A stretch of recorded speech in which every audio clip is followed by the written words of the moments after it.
What's good, Lurkana family? Welcome back to my video. And like I said in the intro, this is a DKP's list. I am not taking any credit for it. It's all him. He won the DLC in Australia, if I'm not mistaken, and he did good. And I mean, at the end, I believe the last round was a mirror, and he won because it was more of a traditional red blue.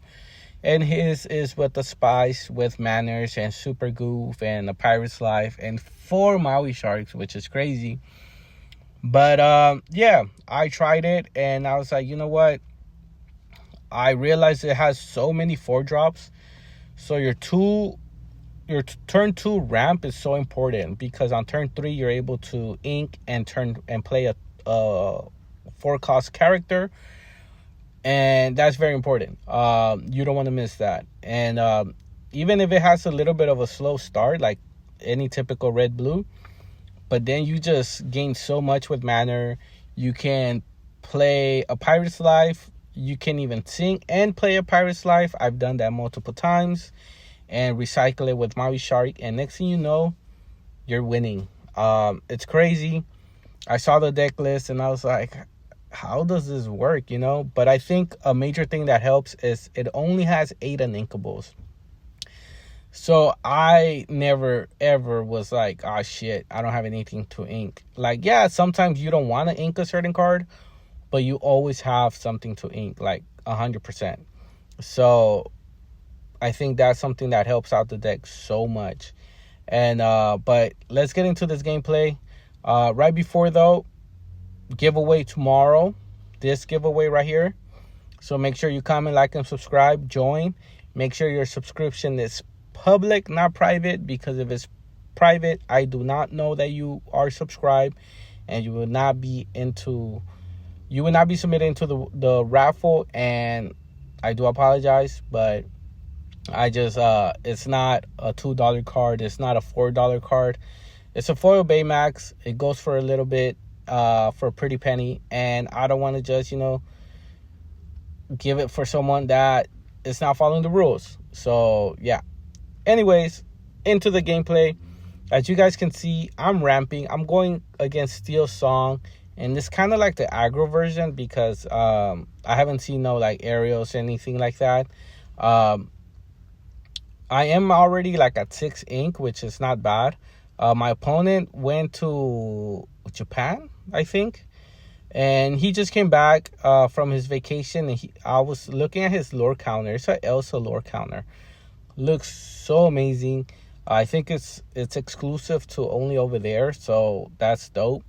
I had to show it to you guys. And but yeah, so my opponent's at 6. I'm at 0, obviously, because red blue has a slow start regardless of what format or what style you play. But it's still very good. Red blue is considered to be S tier, maybe the best deck so far, followed by Ruby Am. But anyways, I B prep, wiped the whole board, and it's a fresh start. I love B prep, man. I just like having that option. If the game is not going so good, hey, here's a reset button. Let's start over. For 5, he played a Robin Hood.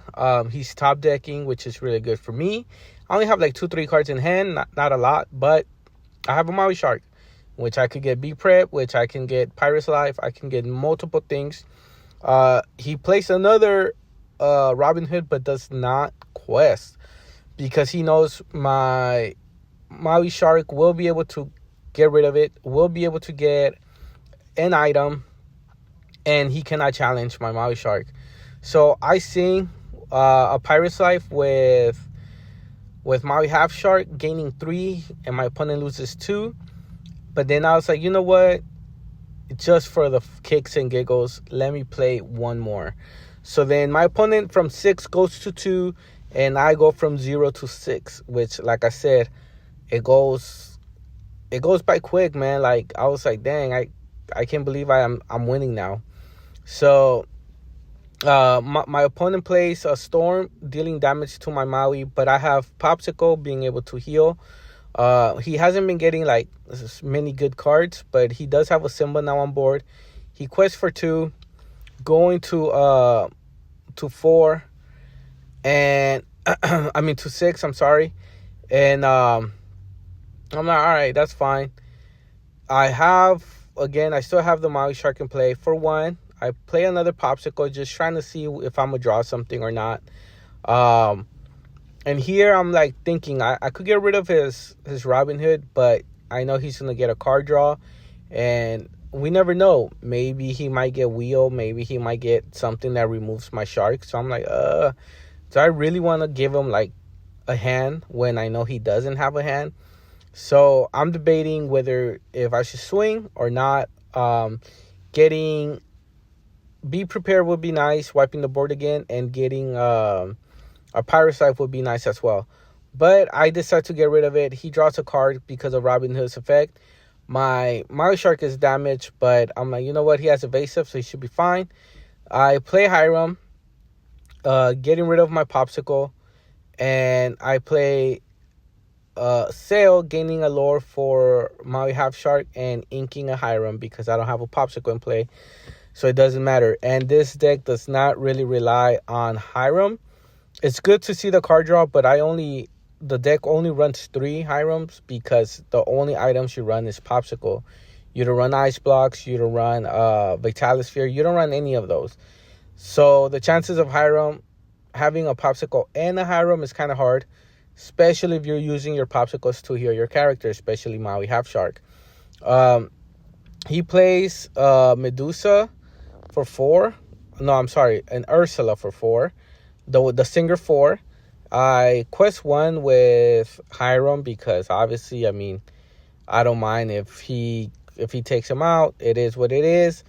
And in this play, I kind of messed up, to be honest, because I inked Sail, which is not bad, but I know he only has 1 card in hand. I have like 3, 4, so I'm like, okay. I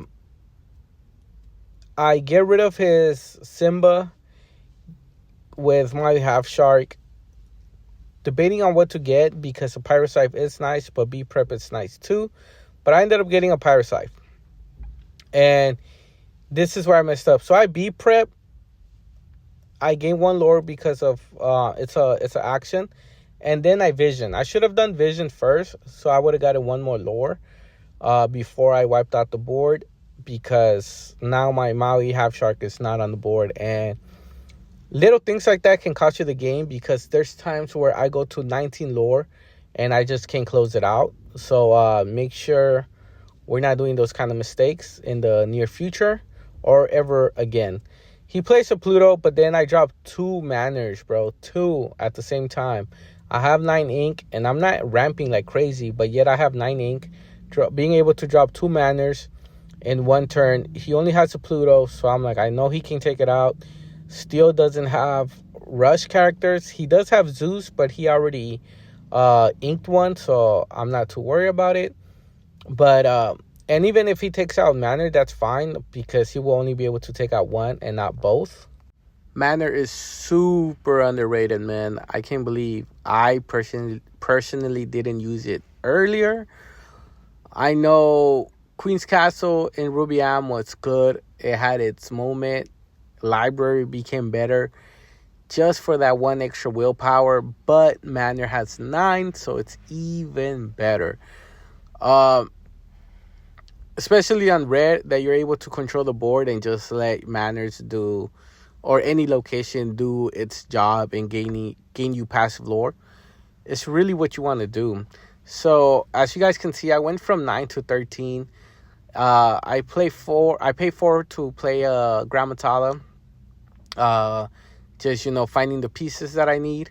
And I get to let it go. And I banish this Pluto because, having Bodyguard is pretty good.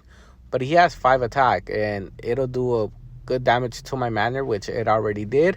And I just want Manor to survive a little more just to apply that pressure. He has 2 cards in hand.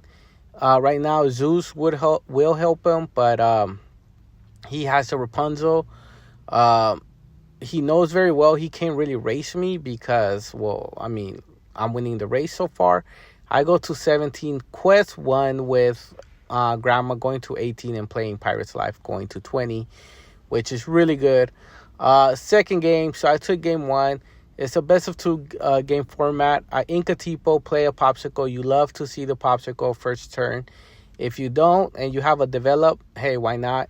But you should always mulligan, not really for your one drop, but you want to see your two turn ramp, either a sail or a tipo, because you're for sure going to have a four drop and you want to be able to play it at turn three. So that way your deck can start doing what it's supposed to be doing. He has two symbols on board. He discarded his other symbol, obviously. I would have kept it personally, but I've never really played Amber Steel, so I don't know how to pilot it, and I don't know the best decision making, I guess. I've stuck with red for quite some time now.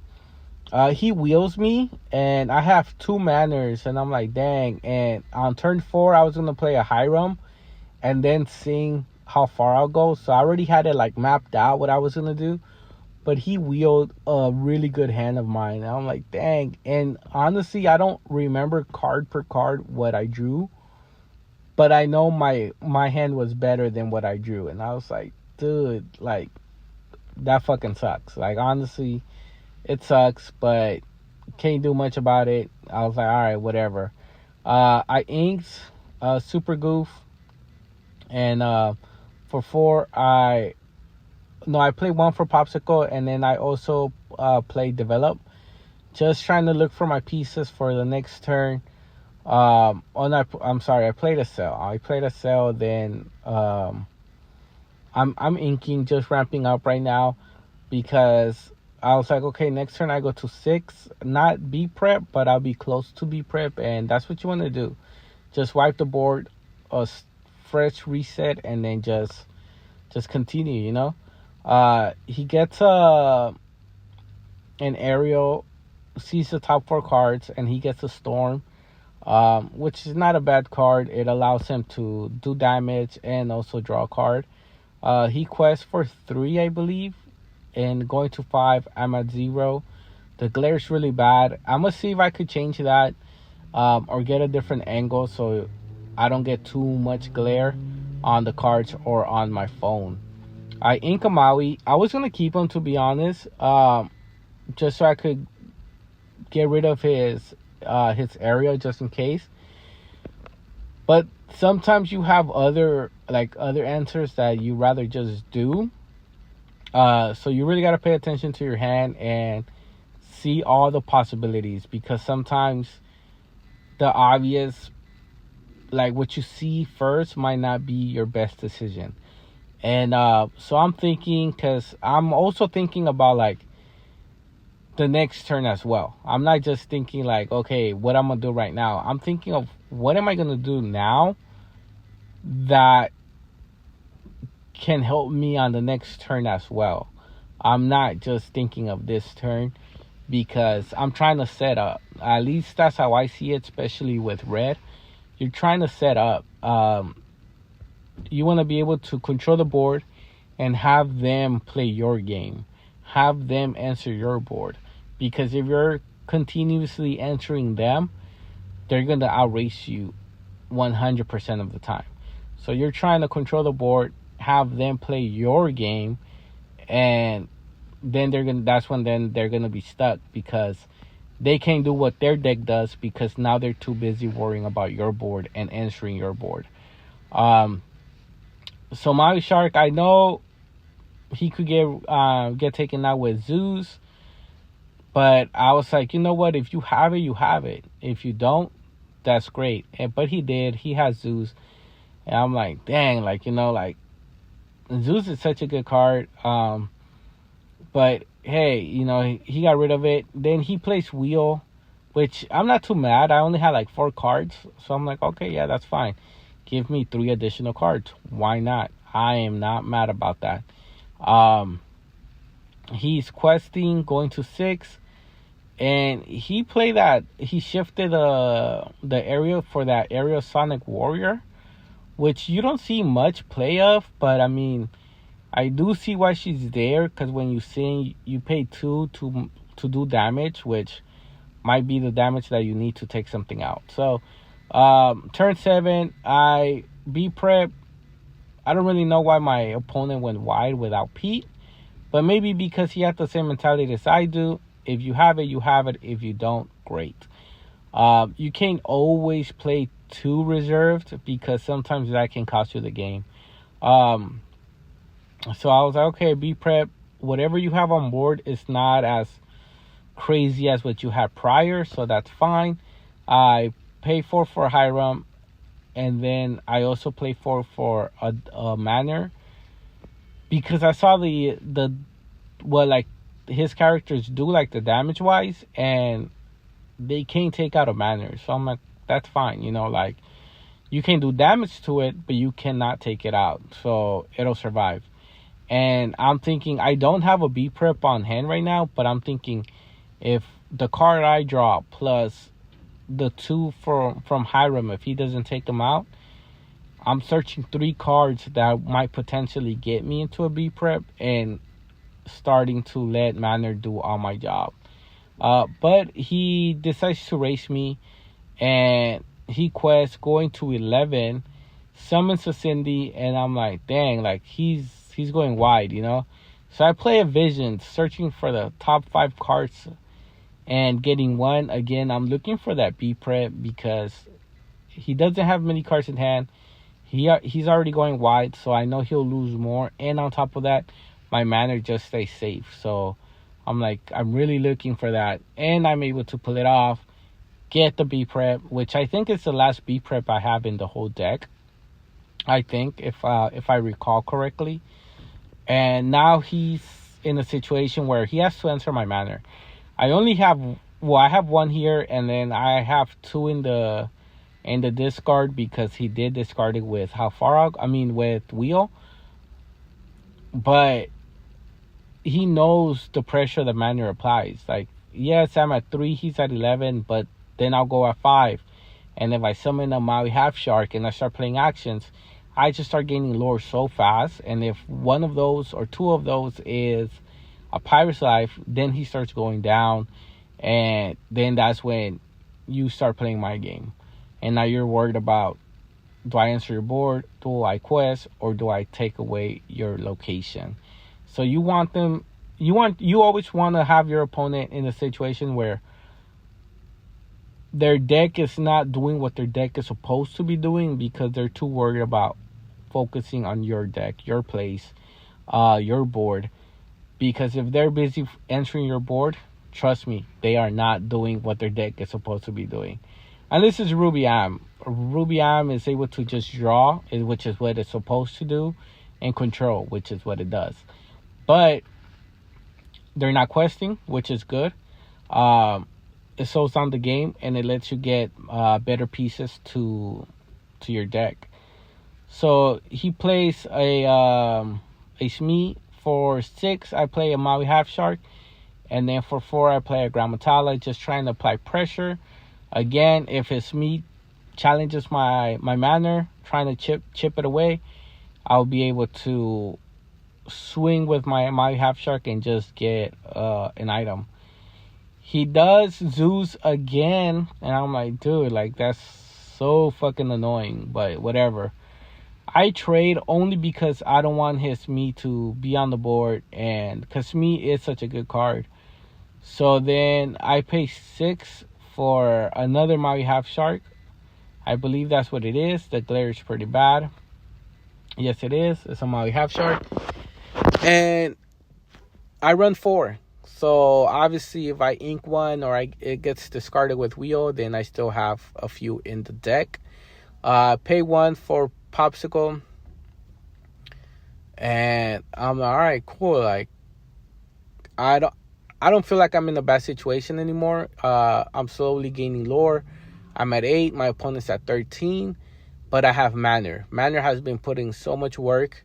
I can see why DKP won. I can see why he decided to take this. So right now, as you guys can see, he played Ariel, and he didn't get a song, which is good. I don't think it would have made a big difference unless if it was like Zeus or something.